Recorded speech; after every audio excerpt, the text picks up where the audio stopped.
Today we're going to learn how to ohm out a cable to identify any problems that you might have in the field. So what you're going to need is a cable, and I've got 3 here. This one and this one have the same number of sensors, and that one in the back has a different amount because you can see how the resistance changes with the number of sensors on the cable. And the other thing we're going to need is a voltmeter. And we're going to want to change our voltmeter settings to ohms, which is the Greek symbol omega.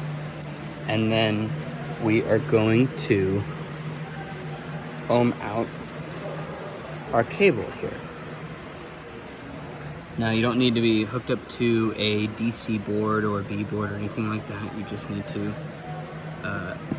unplug your cable from whatever it's plugged into, and then you can put your leads on either the screw heads in the Phoenix clip connector, or like I'm doing here, you can put them inside the connector itself.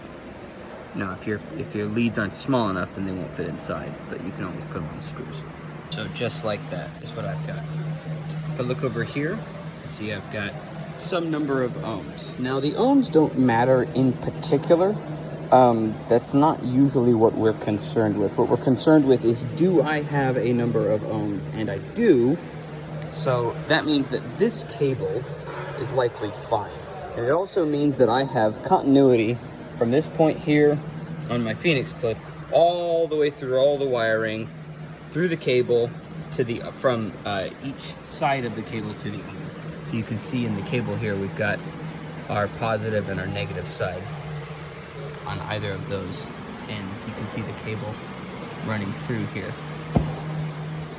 So let's look at the second cable, and we can see how the resistance ought to be the same because they have the same number of sensors. Look at that. It's about the same. And we also know that this cable is continuous through all of my connections.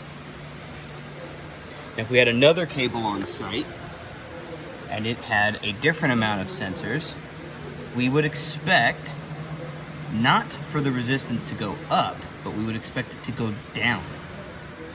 So it's a little counterintuitive, but that's what you should expect. And look at that. More sensors and we have less resistance, 5.2 thousand ohms instead of 9.3. So that is how you ohm out a cable.